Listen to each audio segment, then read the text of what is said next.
This podcast, it's a Costard and Touchstone production. Hi, I'm Alan Katz. Welcome to The Donor, a modern horror story. This is episode 2, Secrets. When we left off, my friend Hal, having donated sperm anonymously in the mid-1980s, only to lose that veil of anonymity when he sent his DNA into 23andMe looking for his health genes, was facing the emotional ire of Miles's birth father. Miles was the first of Hal's donor kids to sign on to 23andMe. Like Hal, Miles had been looking for his health genes, but found something completely unexpected: the fact that he was donor conceived.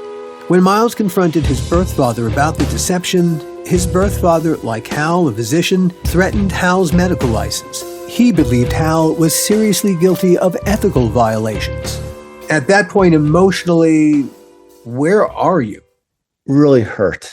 I had expected, let me put it like this. I try to put myself in other people's shoes when it comes to those important moments in our lives. How are they seeing this? How are they feeling this? I honestly thought that they might have used this as an opportunity to thank me, because if I had been in that situation, I would have thought, well, how cool. I wasn't allowed under the rules back then to say anything to the donor, but hey, thanks for what you did.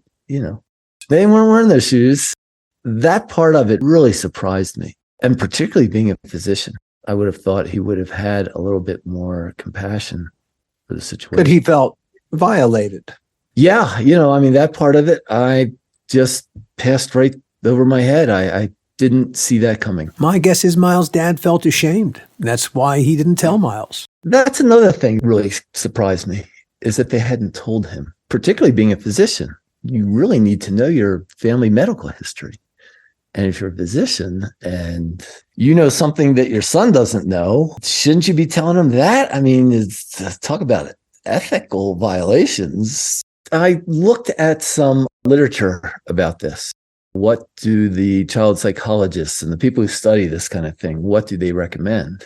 And they recommend that you tell your kids at a relatively early age, and the ages I've read is anywhere between 11 and 14 is the ideal range, where you start telling them. They may not understand the whole picture, but if you start telling them this information at that age, when they're a little bit older, it's not some shock that comes out of nowhere.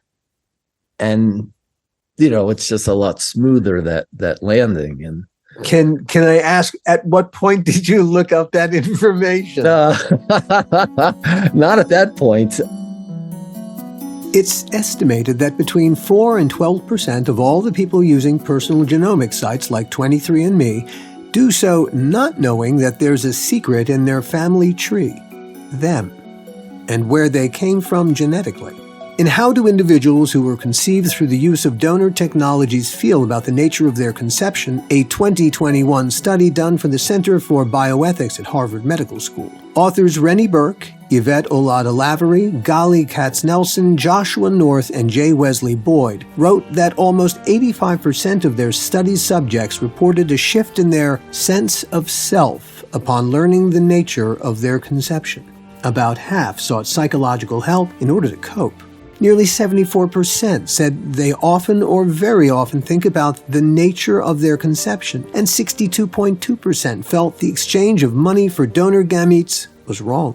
Almost 43% believed that genetic testing companies ought to offer more complex information about using their products, even though 90.2% believed being fully informed was impossible.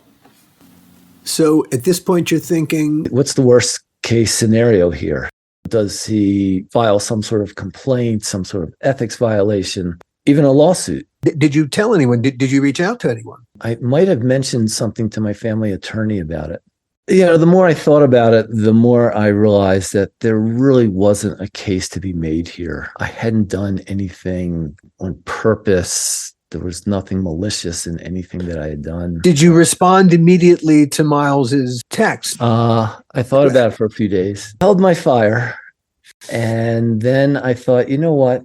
I'm going to try and write something that will be touching, something sincere, something emotional and human. The bottom line is that we had a guy here who was successful. He's healthy. He's having a great career. Everyone should be proud of him. How are you feeling about Miles as a human being at this point? When he finally drops the bomb on his parents, at that point, you had begun to evolve this rather lovely back and forth. Can we call it a relationship? Yeah. It was, a tentative 23andMe had used the word three-letter son. word. Yes. Were you thinking of Miles as your son? No, but here's what's interesting. When I got married, my ex-wife now, but my wife at the time, she came with a son from her first marriage. So I had a stepson. Let's call him Jules. When you first have a relationship with Jules, how old was he? 10 or 11. How old is Jules when all this begins? He's a young adult at this point. So you now have a whole relationship with Jules that has evolved over time. And wonderfully so. He and I have a wonderful, wonderful relationship. He's an amazing human being. The thing with Miles is I had this experience of being a second father because Jules still had a dad. Even though Jules lived with us, he had a father. So I was like a supplemental father, so to speak. And I think I did a really good job because I think that Jules ended up dropping a lot closer to my tree than his other father's tree. What did Jules call you? He just called me Hal. It's not like he ever called me Dad, but he treated me like Dad. Those teenage years are difficult. I know he's going through a lot and he's trying to adjust to a whole different world, different groups of people that he's interacting with. So you had the experience of raising a son from adolescence to young adulthood. Yeah. When I started thinking about Miles, part of me was thinking, well, there's nothing wrong with having two father figures in someone's life, if that's what he's looking for. But at this point, you are not feeling anything like a father to Miles. No. In no way, shape, or form. No. I'm just thinking there are some life experiences that I've gone through that I can impart to him. Now, here's something you have to remember. All of this emotional psychodrama is happening without any of the players actually meeting each other. Though Hal and Miles did exchange cell phone numbers, and though they talked about talking on the phone, they never did. All communication between Hal and Miles took place entirely between their ears and their fingertips. Do you suppose if you had ever met him face to face, that would have changed that equation, the emotional equation? I've thought about that a lot myself, actually. When you meet someone in person, face to face, it changes the dynamics a bit. And I think most people can identify with that. With the online dating apps and such, you can message each other till kingdom come. And until you meet someone, you really just don't know. Had we met face to face, things might have turned out a little differently between us. Without meeting someone in person, there's a certain limitation as to what kind of relationship you can have. By not meeting Miles, I think it's certainly handcuffed. You regret not meeting him in person?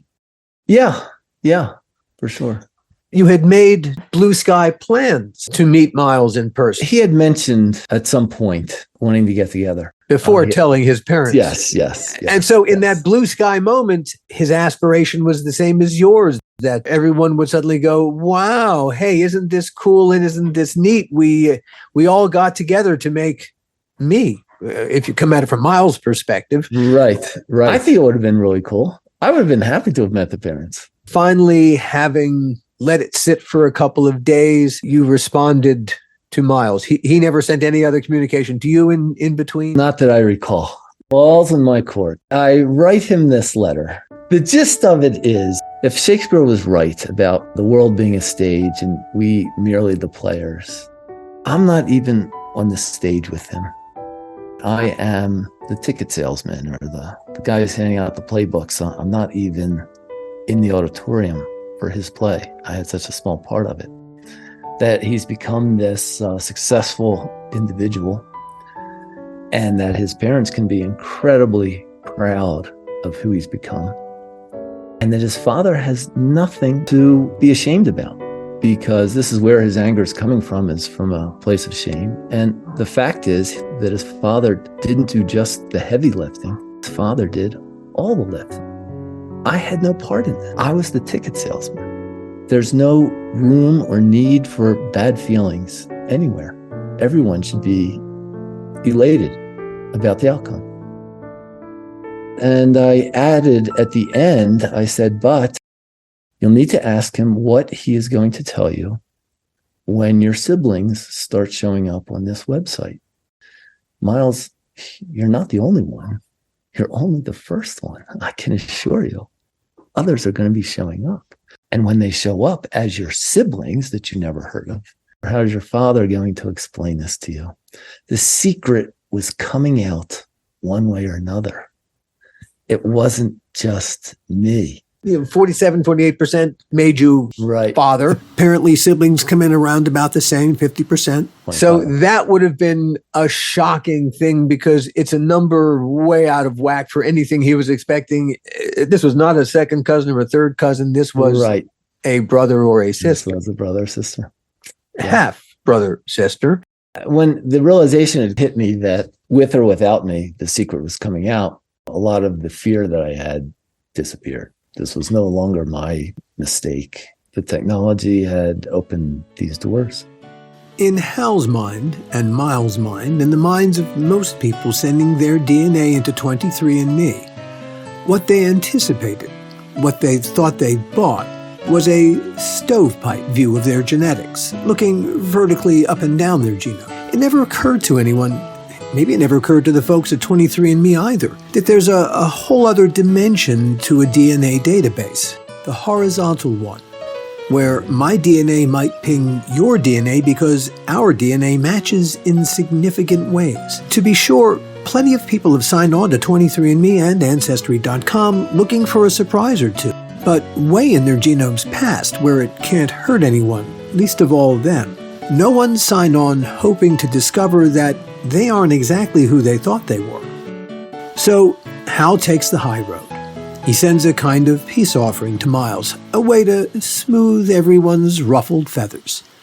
Alas, nothing changed.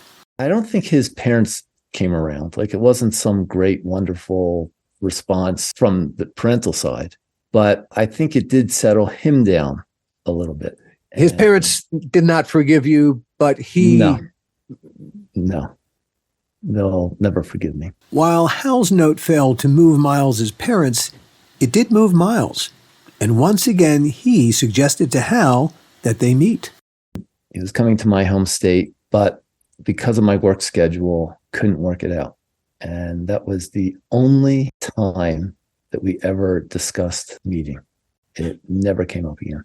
I think at the time, while the iron was hot, we were both looking forward to meeting. For whatever reason, I don't know. And I can only surmise that the guilt he was feeling because his parents were so upset that he didn't really pursue another opportunity to meet.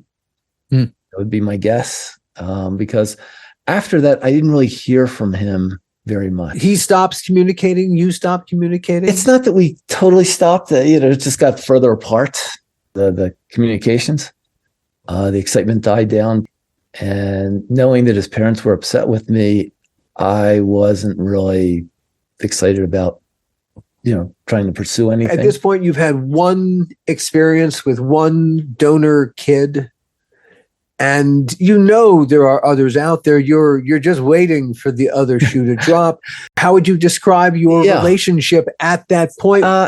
At that point, it kind of just settled down into this murky, distant friendship. And I was happy with that. It's the way it was supposed to be. And no disappointment No, because there was nothing that was cut off. It was like open-ended. I imagined at some point, if we had wanted to pursue it or make it something more than it was, that opportunity was still there. No bridges had been burned or anything like that. It was just laying dormant. At some point, you get another one of those emails from 23andMe. So that was a few months later, actually. And I'm sitting at a conference at a lecture, bored out of my mind. And the room's dark because, they have slides up on the wall. And it's something that I don't really do in my line of work. And I checked my emails. And sure enough, there's an email that says, you have a message from a relative. And, I go to the website. Now you're sitting at a conference and you see that. What's the first emotion that hits you? At this point, I'm just hoping that the person's not angry with me. Part of me felt dread. Part of me felt excitement. Part of me was concerned. Was this someone else whose parents had never told them? Was this going to be some shocking revelation? Was this someone who knew? A lot of, interesting, possibilities. The Miles experience had prepared you. I had learned a little bit. Because when they got that email, you have a relative, they weren't expecting anything like that either. Unless they had been told. So with a bit of apprehension. I looked for his message on the website. I get a message from a guy by the name of Sonny. And of course, he's roughly the same age as Miles. His message is kind of odd. Hey, Hal, I did this 23andMe thing for my health genes. And I noticed that you and I have a lot of DNA in common. And I'm wondering, do you know any of my grandparents? And he went on to list his 4 grandparents' names. Now, what's interesting is that one of the 4, the last name, actually matches the last name of one of my grandparents. But the first name didn't. And so at first I was a little bit confused. Like at this point, I had not looked at the DNA match number, at how much DNA we had in common. I was just reading his message and I saw these 4 names, and one of them, the last name was the same last name as one of my grandparents. I didn't recognize the first name. So I wrote him a note to my mom and said, hey, do you know so-and-so? Because his last name is the same last name as you and your mom. And she wrote me back. She said, no, I don't know that. I don't recognize that first name at all. Did you tell your mom why you were asking this question? No, I didn't. My mom said, no, I don't really recognize any of these. And at that point, I said, I better check the DNA here. And sure enough, he had roughly 50% of my DNA. At that point, I realized his parents had not told him. Now I have the experience that I've taken from Miles. I have the same dread, like, how are the parents going to react kind of thing. But at this point, I'm not worried about me giving away a secret, because now with both Miles and with Sonny on the website, clearly the secret was coming out even without me. So I don't have to worry about that anymore. But I know that there's going to be an emotional component to this that's going to hit Sonny over the head, because he's about to find out that I'm his DNA dad. And he doesn't know this yet. We focused earlier on Miles's dad and how this news upset him, the person who needed to use a sperm donor and then kept it a secret. We haven't asked yet how Miles or Sonny felt about this. As much as I'd love to speak with them and ask them directly how they felt, I can't. Fortunately, there is a growing community of donor-conceived people, and they're very good at articulating what Miles and Sonny and the rest of Hal's donor-conceived children experienced. Now, some of the donor-conceived community knew they were donor-conceived early on. They're the lucky ones. At wearedonorconceived.com, one of several sites dedicated to the donor-conceived community, a poll from 2020 asked community members how they described their experience being donor-conceived. Respondents who learned they were donor-conceived before age 3 were significantly more likely to categorize their overall experience as positive compared to those who found out after age 3. Turns out, the older people are when they learn the truth, the harder that truth hits them. Here are a few more statistics. Among all donor-conceived people, 71% agreed with the statement, "The method of my conception sometimes causes me to feel distressed, angry, or sad." And nearly half, 47%, said they sometimes feel sad, disappointed, or angry that their parents chose to create them using a donor. 86% agree that the identity of my donor is information that belongs to me. 77% agree that my donor is half of who I am. Creating a Family is a national nonprofit dedicated to adoption and foster care education and support. They also embrace the donor-conceived community. A lot of their issues are very similar. On Creating a Family's podcast, founder Dawn Davenport interviewed a young woman named Stephanie who recently learned that she was donor conceived. Part of the shock of it was learning that I had been essentially lied to all of my life. I had to deal with that at the same time as learning that my dad was not my biological father, and that was incredibly devastating. I think I spent the first 6 weeks mourning that loss, that loss of biological connection that I thought that I had. And then after that first 6 weeks was kind of over, that shock kind of faded a bit. Then I realized, oh, there's this whole other man out there who is my biological father who is now missing from my life. So it was really the three things: the shock from being lied to, the shock of my dad not being my biological father, and then the shock of missing this very important man in my life. Now, every one of these people, their story is different, and yet there are universals. Learning you have a different biological father than you thought changes how you feel about yourself and who you think you are. Learning you were a family secret, well, it doesn't seem to undo the parental bonds. It does harm them in serious and significant ways. A trust has been broken that can never be repaired. On the plus side, for most donor-conceived people, there are siblings, half-siblings actually, that you didn't know you had. Sometimes there are lots of them. We'll get to that. But overall, if we want to know how Miles and Sonny are feeling at this point in the story, Creating a Family uses the words earth-shattering and shocking. Your first communication with Sonny is not like your first communication with Miles. No. I also realized that my emotional investment maybe should be a little less than I had hoped or thought with Miles. Maybe I should let him digest this, see what he wants to do with this. And I want to be welcoming. At the same time, I don't want to be overbearing. They have parents, but if they're looking for some sort of fatherly figure, someone who might be able to give them some insight into life, or whatever help I can give. I don't have a child of my own, so I don't want to eliminate any avenues. There's this fine line that I need to walk in my response to Sonny. So I said, Sonny, I think if you look more closely at our DNA match, you will see that I am your biological father. And I want you to know right off the bat, I never met your mother, and I can answer whatever questions you have. I'll be happy to answer them. But I want you to know that once you open this door, there's no roadmap for this. I said, I want you to think about this overnight. If you'd like to know more, I'll answer everything that you want to know.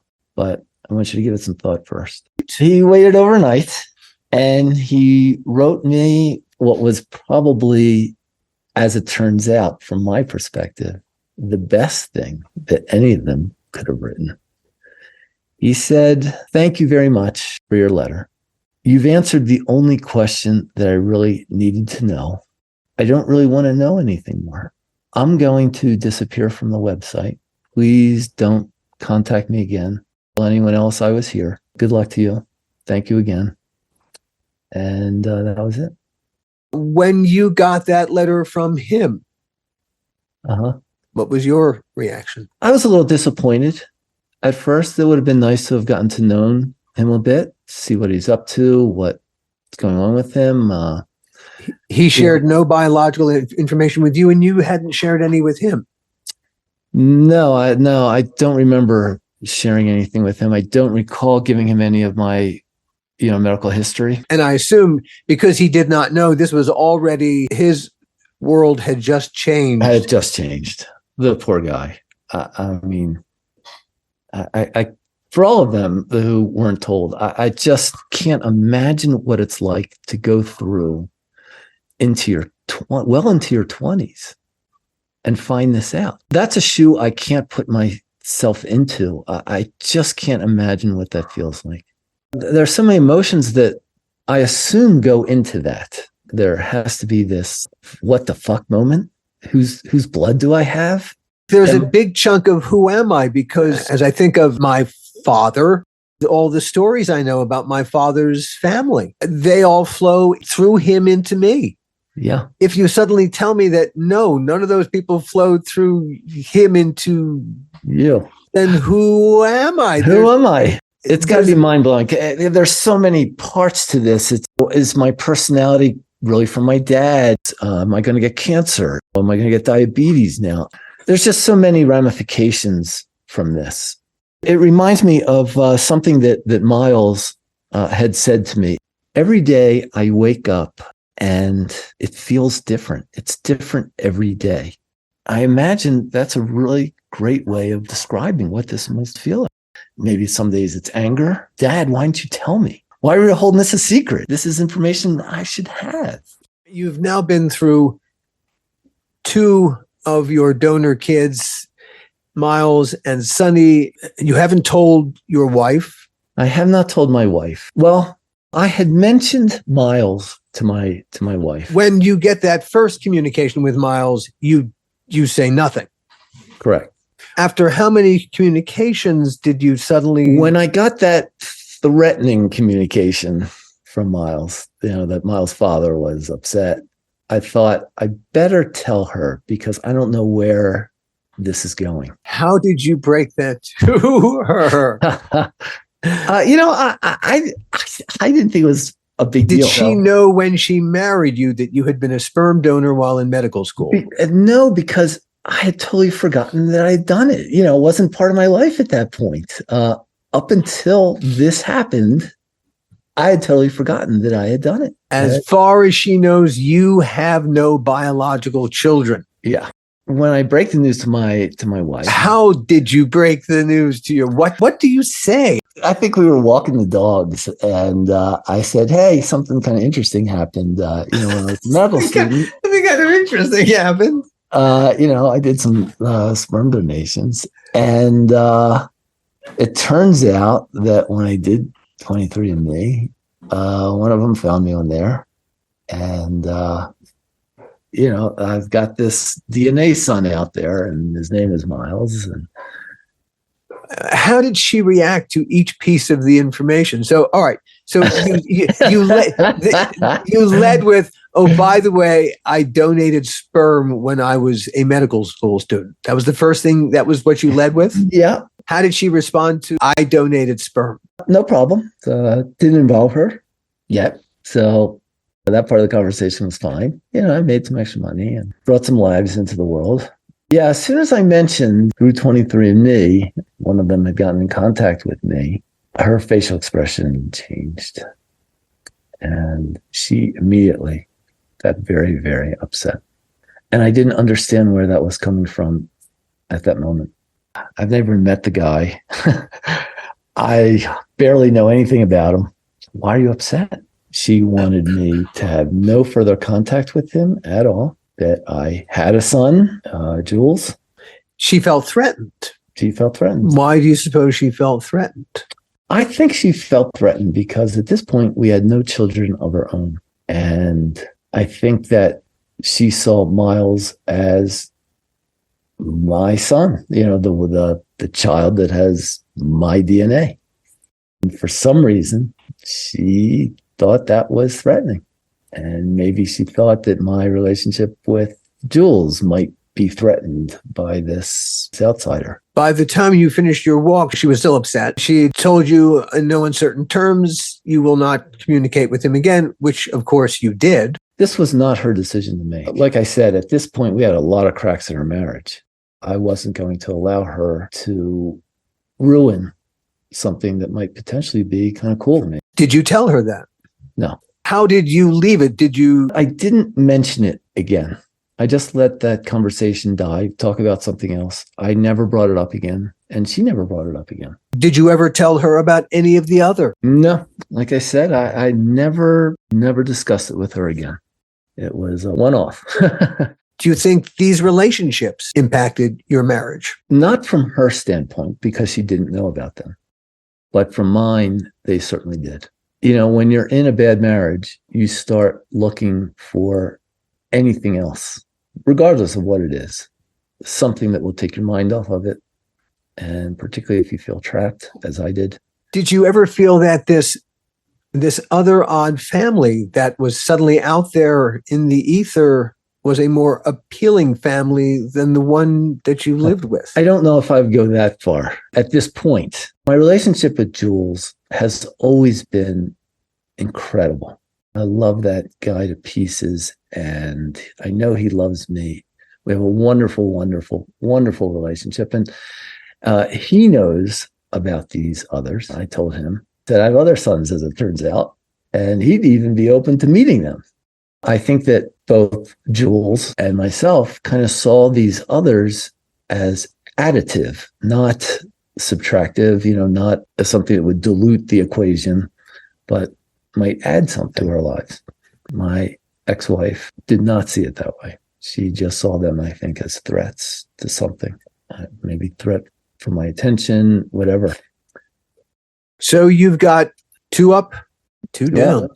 You don't know that Miles is down, but the communication is beginning to peter out. Yeah. I hear from him occasionally. It was actually he who warned me. He said, there's another one coming. It's a daughter. Oh, Miles gave you the heads up even before 23andMe? Yeah. It was something to the effect like, hey, she's planning on contacting you. I didn't see anything in the 23andMe at this point for anyone else. So I can only imagine that this third person had gotten one there anonymously somehow and had seen Miles and had reached out to him first. One of the things 23andMe stresses on its website is that the customer is always in full control of their data. With their DNA relatives tool, that's actually the particular part of their service we're talking about here, all customers must opt in for their DNA to be visible to the rest of 23andMe's DNA database. Once a 23andMe customer opts into the relatives tool, they control the level of connectedness with both known and unknown close and distant relatives. The customer, like Beka here, controls what information gets shared and with whom. And they can opt out at any time. But the way it works now is you get a monthly, check out your new DNA relatives. It's a once a month thing that turns up. I don't check it. Usually it's, fifth cousins, fourth cousins, second cousin. It's people I've never heard of. I don't even listen to those or care for those messages. It may have been like that, in which case I would not have been paying attention anyway. So it's very possible she showed up. Maybe the 23andMe sent out one of those monthly messages, but in between those monthly messages, she must have reached out to Miles. Any idea what the communication was between Beka and Miles as she reached out to him? Part of it was, she was excited to meet Miles, obviously. What she did say to me in her subsequent communications was that she had reached out to Miles to find out something about me, to see if it was safe to contact me. What did she mean by safe? No idea. Did that feel different knowing that there was a female child? Absolutely. Absolutely. It felt very different. I had never had a daughter or a sister. This was huge. It was exciting. It was really exciting. I've grown up with guys and, my best friends are guys. And, suddenly here's this girl. I have absolutely no idea what to expect. That, it turns out, is an understatement. What happened between Beka and I has to be described as the most bizarre Twilight Zone, Tales of the Crypt, screwed up, incredible, unexplainable shit show experience that I've ever had. Do you get the feeling things didn't turn out well? They didn't. That's the next episode of The Donor, a modern horror story. We'll see you next time. The Donor is a Costard and Touchstone production.